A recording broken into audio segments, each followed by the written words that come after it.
Welcome back to AI Diatribe, everyone. My name is Jason Lowe. I am your host for the AI Diatribe podcast. And joining me today is, of course, my co-host, Mr. Matt Konwiser. And we are joined today by Martin Taylor, who is the Deputy CEO of ContentGuru. Now, I have worked with ContentGuru and some people in ContentGuru in the past. Really enjoyed it. Good people over in that organization. But welcome, Martin. It's great to have you. Great to be here, Jason. And why don't we start out a little bit by just giving you a few minutes to have the floor and tell us a little bit about yourself and your journey. Plus, I really want to hear about how cool it was to go to school at King's College. Yeah, well, thanks for that. Great times at King's. So I guess I'm a second generation tech guy, so which is kind of semi-interesting. I think the next generation, it will be kind of normal that your dad was in tech. But certainly mine, he started out in the Air Force. He then went into missiles. And by the time my brother and I came along, he was in semiconductors, Motorola and Fairchild.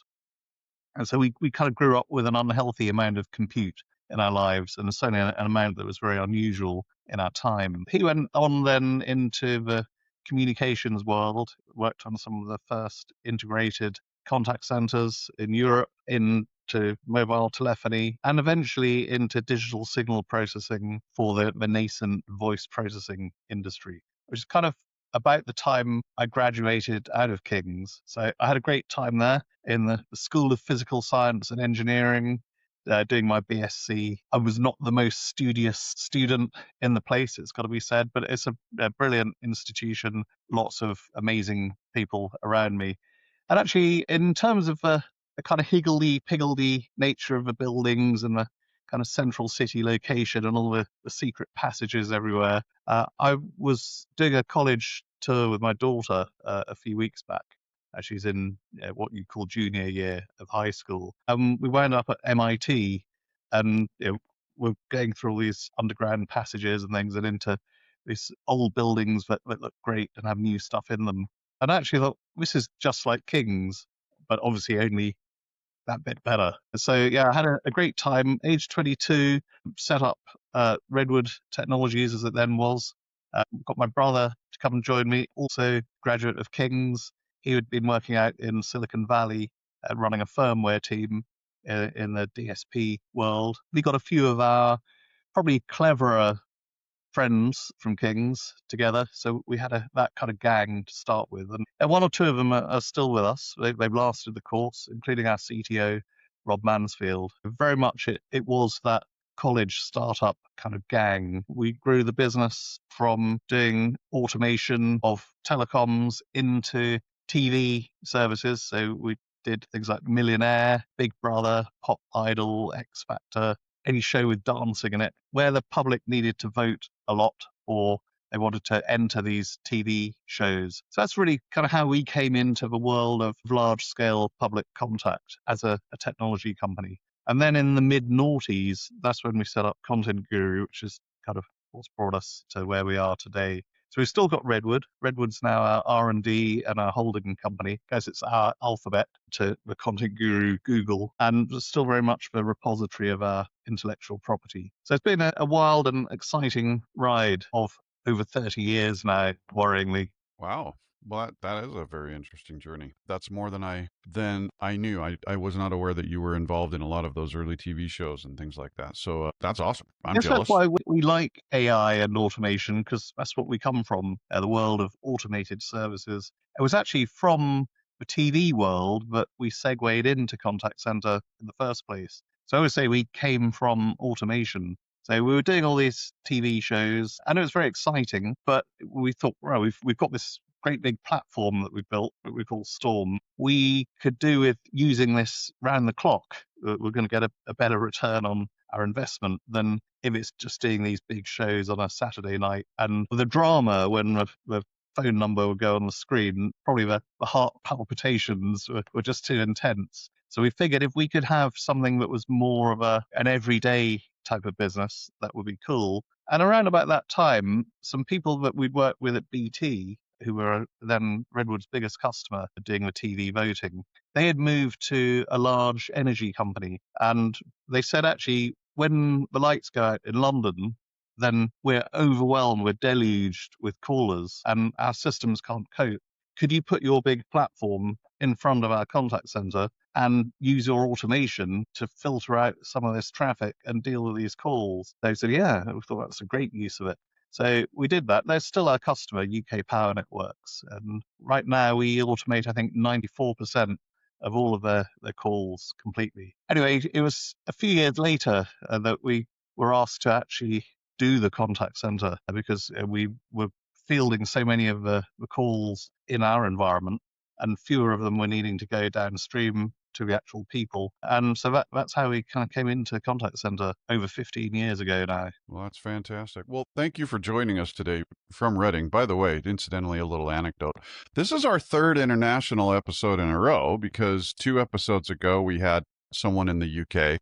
And then last episode, which was with a gentleman from Telnix, the CEO of Telnix, David Kamen, he was in Istanbul when he was recording it with us. And so now you're in Reading. So we're like, all of a sudden, AI Diatribe is super international. But I digress. Let's go ahead and dive a little bit into some pertinent conversations that relates to AI, which I think is very valid. You mentioned automation. I know a lot of people are looking at AI, especially in the practical world today, and thinking agentic AI is nothing more than glorified automation utilizing LLMs.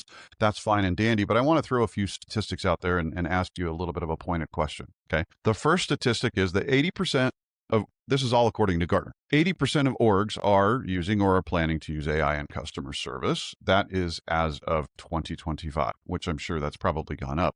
85% of customer service leaders, as you know, will explore or pilot generative AI. That was last year, so that means that's probably up a little bit this year. And yet, and this is according to Salesforce, 71% of customers expect companies to deliver personalized interactions, but only 34% say that companies actually do, which is kind of interesting. So there's a little bit of a responsibility juggle here, right? There's companies that may not necessarily be creating the thing that people want, but there's also a little bit of resistance because AI and customer experience has really been kind of designated as the future for, it's been 15, 20 years. I mean, it's been a long time. When is it going to start actually feeling good for customers? Because it hasn't really felt good for customers yet. What are your thoughts there? Yeah, well, I guess in the COVID era, there was a lot of investment in customer experience because there was a lot less face-to-face going on. So organizations invested in their contact center technologies, with CX technologies. And certainly in the surveys of the public I've seen, customer satisfaction rose, and it rose to unprecedented heights. Then investment was kind of toned down a bit post-COVID, and customers suddenly got really dissatisfied because they got satisfied, then they got used to it being good, so they assumed it was going to carry on getting better. Organizations, I guess, weren't following through because I guess they couldn't sustain that level of investment. What we're seeing now in the latest stats I've seen, actually just in the last week or so, is that customer satisfaction is trending up again. And I think that is because of the investment that's gone on into AI, particularly since 2022, 23. And customer experience and contact center has probably, along with agentic coding assistance, it's been the one area where you could really deploy AI and get ROI, get your return on investment. Because customer experience, well, it's building on 40 years of process optimization, the whole history of the call center and the contact center. You've got good straight data, and of course you need data to do AI. You've got people who are used to working in a structured way. You've got very good measurements. You've got baselining of all of those processes. You've got all your key performance indicators, average handle time, average call duration time, etc. So then when you apply the AI over the top, you can easily see the delta between the new result and the previous result because you've got that previous result all scoped out. So I think CX is the place where you can get that return. Probably few people overhyped things early on. We probably all remember Klarna, for example, way back in 23. Sounds like the kind of Neolithic era now, looking back to 2023. But their CEO announced they're basically getting rid of all of their customer staff, and it's all going to be automated now. Come 2025, has had to backtrack and rehire a bunch of people to man the contact center again. 60% brought Yeah, back. of course, humans don't evolve at the speed of technology. It's not just in contact center and CX. Over where I am in London, you had Amazon with their Amazon Fresh stores, and it was a just walk out technology, really clever. You go in, you get what you want, and you walk out. That was just too much for the consumer to handle. They could take a self-service checkout because it's still a shop till, except you're doing your own scanning. They've seen the assistant scanning the barcode. I can scan the barcode. I can put it in the bag and weigh it. Just the thought of just walking out with it and it's going to be accurately measured was overload. So I think you've got to move the consumer at an incremental speed. Otherwise, they're going to get unhappy and then they're going to retreat into their comfort zone. So I think part of the responsibility of technologists and also the customers who use these technologies is to apply them in that responsible manner. And of course, the other flip side to that is doing it in a safe way with the guardrails. And of course, there's probably a whole other subject of kind of AI regulation and data sovereignty and all these other questions, which probably, again, the public has got a small degree of misgivings about how safe is all this going to be? Do I trust my data with these people? So it's a big field, lots of questions to be answered, and no one's got all the answers yet. No, I think that they don't. And I think, if anything, there's probably more questions are being asked now than ever before, because now that the initial wave and craze of AI adoption is over and people are looking at the more pragmatic applications and all of the socioeconomic impact of it, they're starting to ask the right questions, but they're being layered on top of all of the other questions. Your example of Amazon Fresh is very interesting to me, because I was thinking, if that was me, what would be the downside? Like, the worst case scenario, I load up my cart, I walk out the door and it misses half the things. I've not shoplifted. I've followed the proper protocols, but I've only paid half of what I technically should have. So it's like a 50% off shopping trip, right? So the upside is I don't have to wait at a scannable kiosk or for a cashier at a till to check me out. I can just load up my cart and walk out the door. So it's interesting that people rejected it. I almost wonder if they rejected it because the same reason why people have issues with uncanny valley robotics, right? It's too much. It overloads you because it's just not what you're used to. But in that case, there's very minimal downside. Anyway, just a quick aside on that one. We know there's minimal downside because we work in tech. Tell me more. So I think if you are just your average Joe consumer, you haven't probably thought things through from that tech perspective. You're just thinking, well, hang on, this is just too weird to walk out of a store. I feel like a shoplifter here. I'm going to get arrested. Or maybe I'm going to be charged for some things I haven't bought. But what's going to happen then? Where's my redress? So I think we probably analyze that situation in a too logical a way. And I've often said in my now fairly lengthy tech career, many times when ideas have been pitched by our own very clever people, that we are not the target demographic for this service. And I think probably maybe what Amazon wanted to do with Amazon Fresh is right, but not yet.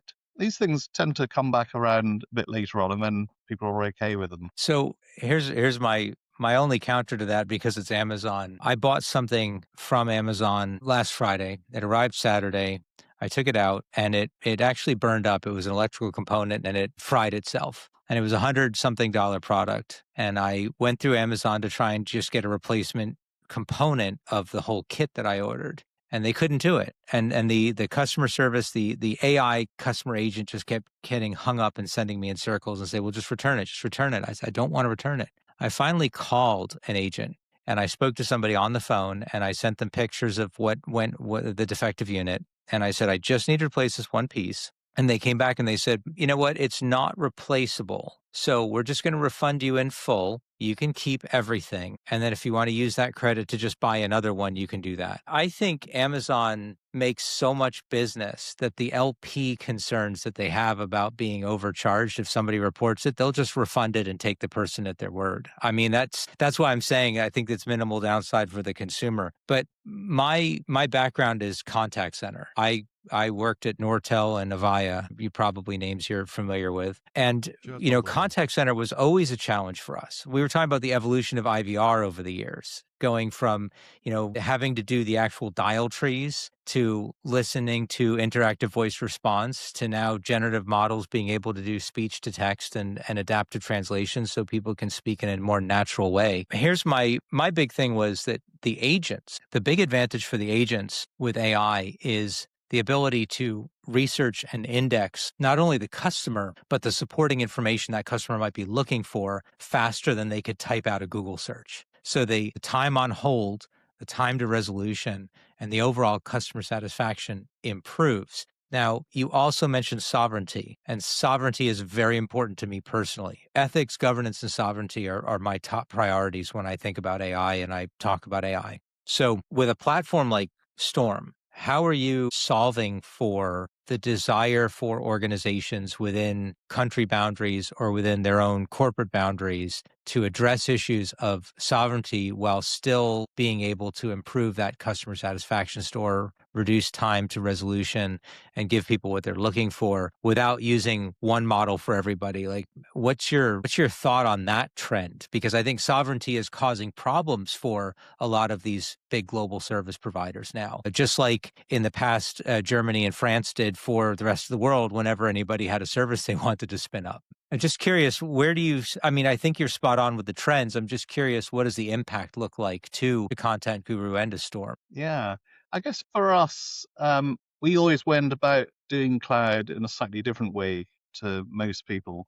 Most went to a hyperscaler, AWS or Azure or whatever, and spin a service up there. We've always needed to have a very high SLA, and we've always prided ourselves at ContentGuru on having a 5 nines SLA, 99.999%, which is, I think, 5.25 minutes a year of service downtime, and which is why we're able to run things like national 911 services for police and ambulance. And in order to do that, it's meant we've had to put our server equipment into data center environments that we control. So our Storm platform is in some 25 or so data centers, mainly from Equinix around the world, our own caged areas within those. It means we can do all our own change control, for example. I call it changer danger. You didn't change anything, it will be super stable. But what it also gives us is the ability to divide those locations into what we call availability zones. So you'll have a North America availability zone, for example, a UK one since Brexit, EU one. Within the EU, we've got a special German zone because Germans aren't satisfied to have that information in the European Union. They want it in Germany. Again, we've got Japan zone, we've got a wider Asia Pac zone. And yeah, within those zones, we've got other kind of special subzones. So, for example, the FedRAMP zone, multi-sited within the North American environment, just for federal government work. And we've got the ESP platform for emergency services use only, just for blue light users here in the UK. So because of that, we know exactly where all the processing is happening and who has access to everything. So you've got controls like SOC 2 Type 2, but also if you think of FedRAMP High, I think we remain the only CCAS vendor that's put the whole stack through FedRAMP High. That's 421 separate security protocols that we've had to jump through all of those hoops over a period that took us about 4 years, millions of dollars of investment. So that's how we know where stuff is happening.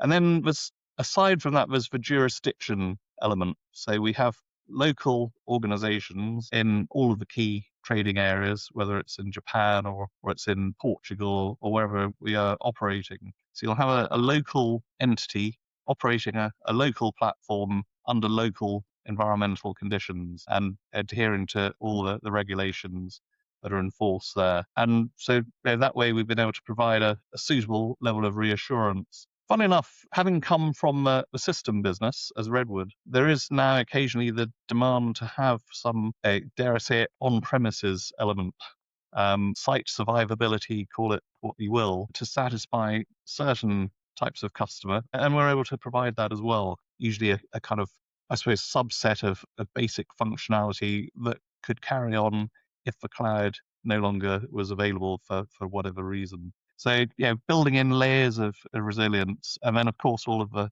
process and controls around those is kind of how we've made it work. So I love the fact that you've created a thoughtful systems architecture, kind of systems within systems. So you have these enclave environments, you have your own cloud within clouds, and you have the local controls. And I think that there's a level of maturity in that build that we don't see very often in newer systems. I think a lot of people just spin up containers on cloud providers and run their environments and then just rely on those cloud providers to give them the distributed systems and the local sovereignty and local boundaries. So that's very interesting that you're still doing it that way. And I think ultimately we're going to see a shift back. I think more people are going to go back to that kind of architecture now.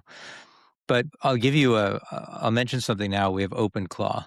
We have OpenClaw, we have local agents, we have local AI. And one of the things that I posited last week is this trend of sparse IT now, where we have people that are building their own systems on their own computers, 100% local, running their own models, 100% local, and all they need is enough data to power their application. They're even building it with local AIs. In your model, how do you see people saying, you know what, I don't need that service. I can build it on my own. I just need to get the data from somewhere. Do you think that's going to shift with local AI and edge AI to you from being a service provider to a data provider? Because you have a lot of analytics that's very valuable, right? Definitely. It's definitely going to be a factor in the market. I think OpenClaw is super interesting. So you've got the ability, it can write code, can access all data, and it can communicate externally.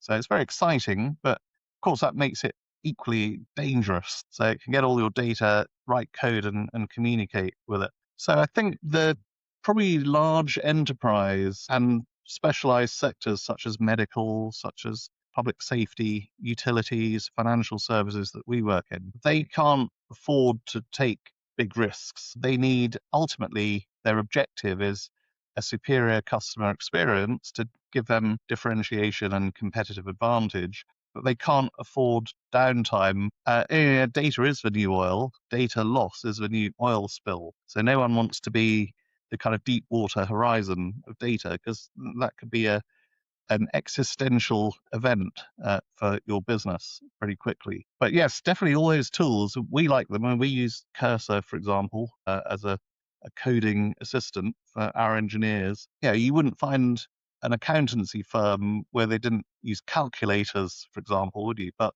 the calculator isn't the accountant. And whilst you can spin up a great demo, I think the deep understanding of the process flows that you're trying to automate and actually having the experience of providing that in a scaled way is that's, I guess, the moat, as it were, that will mark out those who are going to survive and thrive. I mean, I'm personally excited, having come from automation, by the potential to really scale the element of customer experience and contact that will then devolve to tech. Back in 24, I remember getting through my inbox Opus research, and it said that 97.6% of contact center spend is labor, only 2.4% is tech.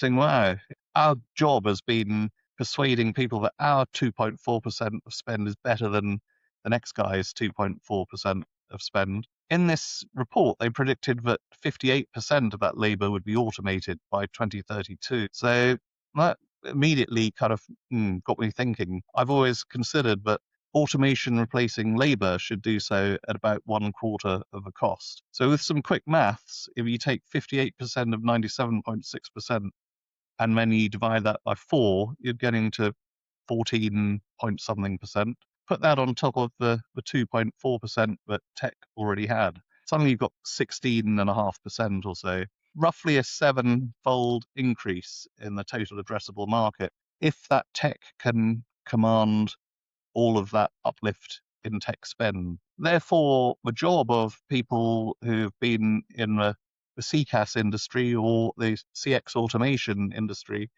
is to ride that tiger and keep hold of as much of that increased spend as possible. Because the good thing is, you're not asking for a bigger tech budget. You're actually just eating into an existing major budget, which is the labor spend. And we've got lots of customers. They're getting 30% productivity increases from their labor now. There's one customer we particularly like up in Manchester here called Together in the financial services lending industry. They're getting 50% reduction in average handle time since they introduced AI with us. And actually, they're really expensive people, the senior mortgage bankers in American terminology, who approve all the loans. Their productivity has gone up as well because they're getting much better forms filled. We're not having to ask for these questions. They're able to do more loan approvals, more business is getting done, and everybody is very happy with that. There isn't a clamour for their IT department to just go and write their own because we're so busy making the people they've got so much more efficient and effective that that's meeting the business objectives. Interesting. I have two thoughts here, and one of them is completely random, but I'm going to go ahead and give it anyway because it just struck in my mind, and I think it's actually kind of intriguing. And then I'm going to move into another thought that'll lead to a different discussion. So my first thought is I did a keynote a couple of weeks ago for the Society of Information Management in Arizona. And one of the interesting research points that I had as a result of that is that a lot, and we're talking about a lot of companies, rather than designating certain budget for developing AI and making AI better, they're actually robbing the IT budget. And so the IT budget isn't necessarily growing all that much. What they're doing is they're instructing IT to apportion a certain amount of their budget towards developing AI tools and AI solutions. And so the thought that occurred to me is, well, what the heck? If you're going to go ahead and save all this money in the CX space and in the customer service space, why don't you use those savings to fund AI development in the rest of your company? But, that's an interesting little shifting rob Peter to pay Paul type perspective. But it comes back down to this. AI can only do as much good as people will allow it to do. And we mentioned something earlier in the conversation about how people are a little bit hesitant to really engage AI completely as a consumer. We have so many people that are just hitting 0,000 or, human, or let me talk to an agent, let me talk to an agent. Whereas I think over time, the lobster is starting to, feel the water get a little bit warm. It is something where the consumer is getting a little bit more comfortable with utilizing AI. But many companies could probably do a better job of, instead of doing all or nothing, find some of those middle stages where stage 1, stage 2, stage 3 support can be handled by AI and make that a little bit more obvious to the consumer. But this also leads to another question. AI has hit a little bit of an inflection point, or at least large language models have hit a little bit of an inflection point as it relates to customer service and customer interaction.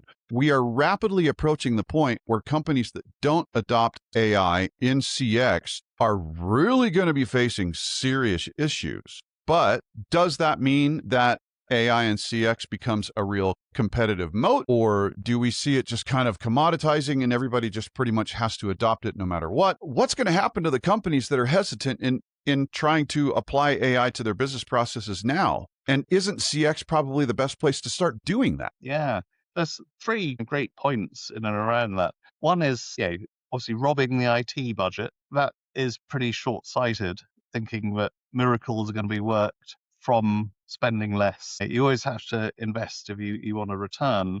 But I think part of the problem has been the lack of demonstrable return on investment. And there was that great study from MIT, August, I think it was, 25, saying that 95% of Gen AI projects are failing because they're not able to demonstrate ROI. So where better to demonstrate ROI than in a well-scoped out environment like the customer experience? A good example is some work we're doing with a city council in the UK, and they wanted, where's the first place we can introduce this agentic AI to deal with complete end-to-end handling of more complex queries. And initially they said, we'll do it in the new food waste service. And we talked about how this was going to work.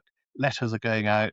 And when our residents get a letter, they pick up the phone. And that was all great. But we pointed out that that's a new service. So it will be very difficult to demonstrate the ROI because we won't know what would have happened if we'd implemented a normal, regular contact center service to handle the waste collection of food. So we kind of circled back and decided to do it on the switchboard, because the switchboard was so well scoped out. They knew how many calls there were, how long those calls were, where they went, which calls routed to where, proving the effect of introducing the agentic over the top is rendered much more straightforward. So the second part then is, the people, the staff, they've got to work with us.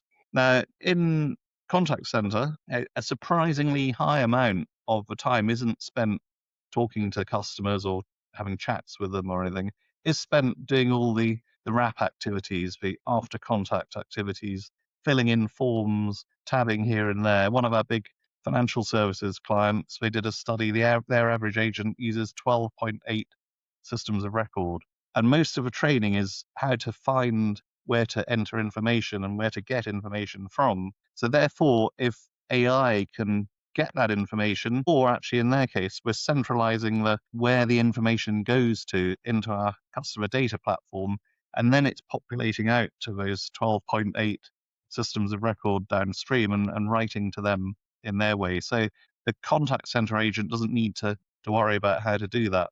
I went to a police force a while back now, and I sat listening to emergency calls, and I thought, God, these guys are doing a lot of typing, a lot of tabbing around. And actually, we had a wash up with the chiefs later, and I said, yes, that's right. Our call handlers spend 60% of their time doing after call write-up activity. I said, well, just imagine something we could do really quite easily if we could automate 20% of that rather than 60% of the time spent typing up, they only spent 40% of the time doing the after-call work.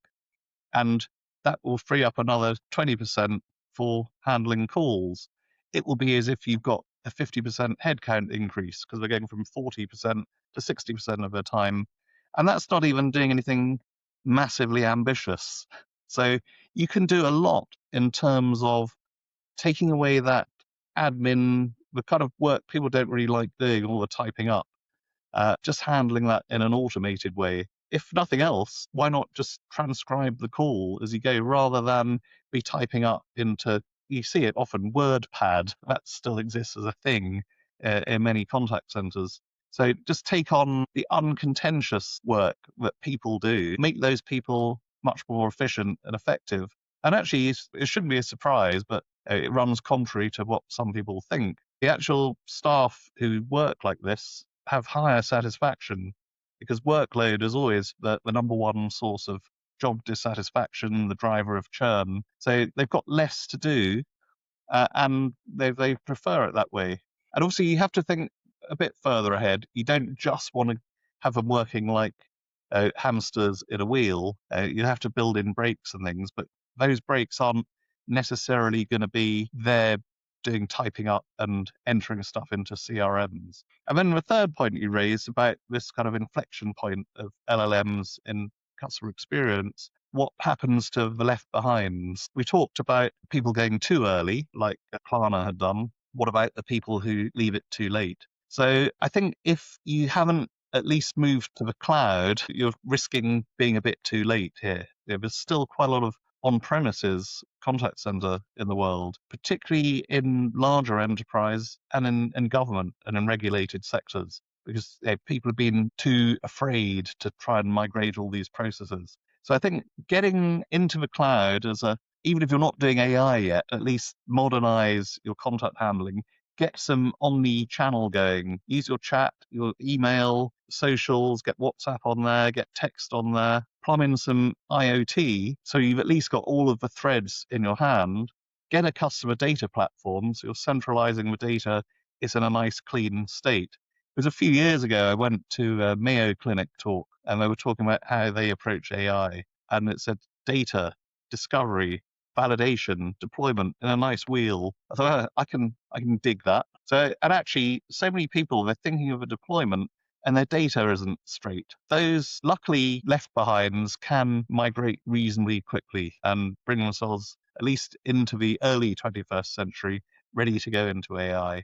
And then apply the AI over the optimized processes. I think if you just automate some bad processes or inefficient processes or duplicated data, or maybe importing stale data, you're on a hiding to nothing. You're not going to have a successful AI outcome from that start point.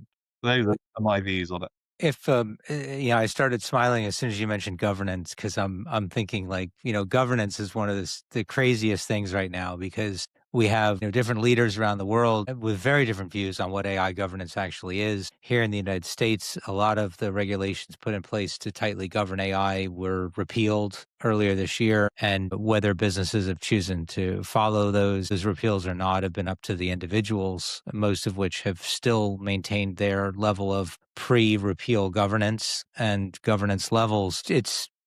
I'm just going back to think about the architecture that you built out, and I think that the architecture lends itself well to managing those variances in governance and regulations. The question that I was thinking about was, because you mentioned omnichannel for a second there, we did a podcast a little while ago with a retail services expert, a guy named Milton Pedraza, and one of the things that he asserted was that companies like Apple are going to become fiduciaries of individuals' digital footprints. So we will consent to all of our lives being owned or leased to Apple, not owned by, right? We were corrected on that, leased to Apple, where Apple can then monetize that and potentially even pay us back for it.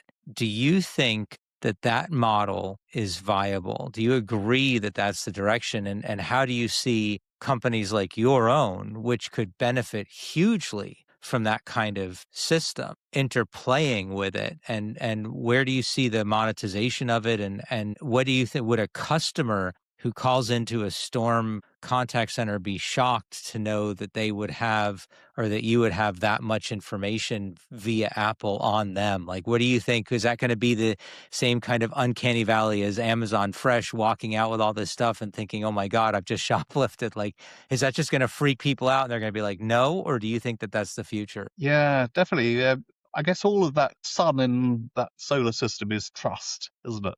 So, It absolutely you've got is. to have that consumer trust. And I think one of the more interesting things to come out of the EU has been that EU AI Act, the first real attempt for a kind of risk-based stratification of AI. And it's quite clever because rather than address specific technologies, it looked at what are high risk, unacceptable activities, high risk, regulated, low risk, regulated, and what is things like games where it just doesn't matter and we're not going to worry about it.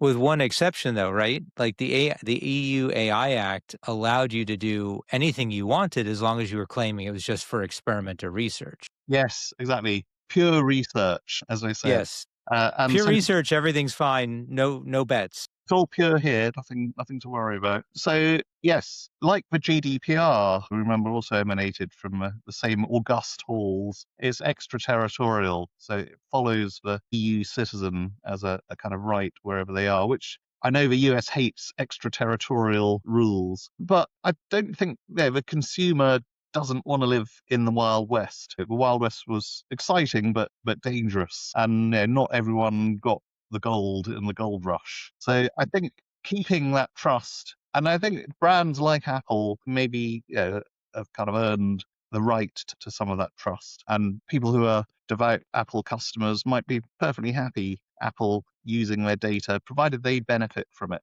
So I think the question then is about monetizing. Should you earn money from your data? Certainly everyone else seems to be earning money from your data. So why not the data subject? Because if we think back to GDPR, the data is ultimately owned by not the data processor, nor even the data controller, but by the data subject, the individual citizen. So it's tricky. I mean, let's say you've got your medical data, pretty valuable stuff, and you could get 50 cents every time a drug manufacturer used it. That's on the surface quite attractive. And actually, back in the noughties, we thought about these same questions. My brother and I, when we're sitting around thinking about extensions to the business, and we set up a company called Propensity because we thought we kind of understand people's propensity to do things and not do things because we're providing services across all aspects of people's lives. We know that they're looking at real estate, and now they're talking to a mortgage lender, and now they're talking to someone that's going to do the move for them. Should we now sell them a sofa?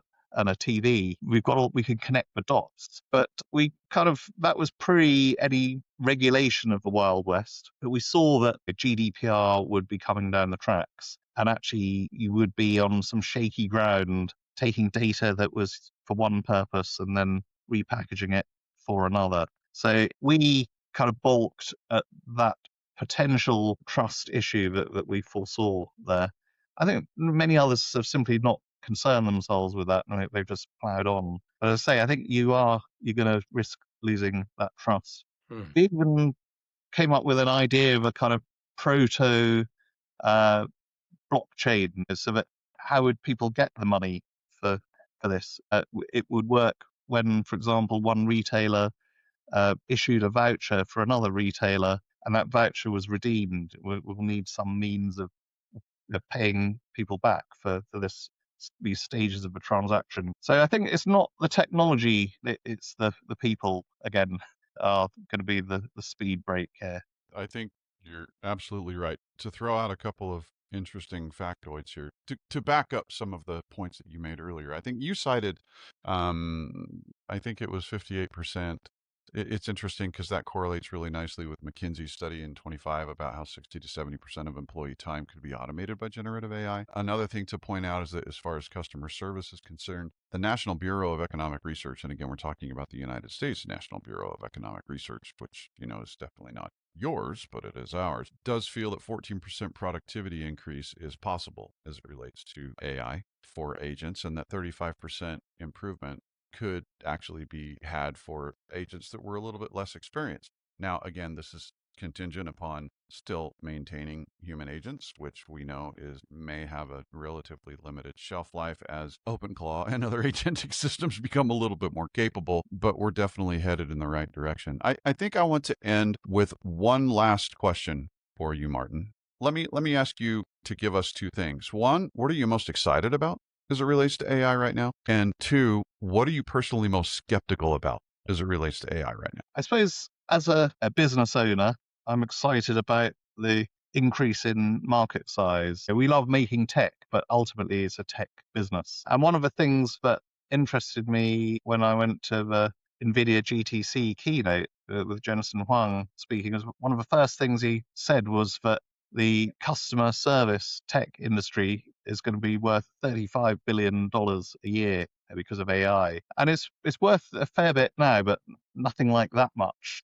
You'd be a pretty cold businessman not to feel a frisson of excitement at this possible total addressable market increasing massively. I'm excited about what you can do with Agentic, where that can go. I say we've been in automation for years and years, 25 plus years, we've been automating things. Now we can automate more and more complex processes. And it's not so hard to put the right guardrails around to make those processes safe. We've got the process understanding of the different sectors we work in to make those automations very effective as well. But in terms of skepticism, that's always kind of lurking in the background as well. I mean, I was around through .com, and it was interesting actually sitting in the NVIDIA GTC conference. I went to a few of the different CEO sessions. You had people like Michael Truel from Cursor. You had Harrison Chase from LangChain. You had Arthur Mensch from Mistral. All of them kind of mid-20s, late 20s, early 30s, riding the boom. And I was thinking, well, yeah, I was kind of your age in .com. And I remember going on a ranch tour in Wyoming and Montana with my future wife, and there was another tech guy staying in the same ranch as us, and we were sitting around the fire one evening. I think I just turned 27, so I thought I was really old now, and we were both talking about how we fully intended to be retired by age 30. And there was this grizzled wrangler who'd been kind of looking after our horses that day, and he was kind of sitting across the fire looking at us with a kind of quizzical expression. I mean, it's like, you talking about retiring at 30?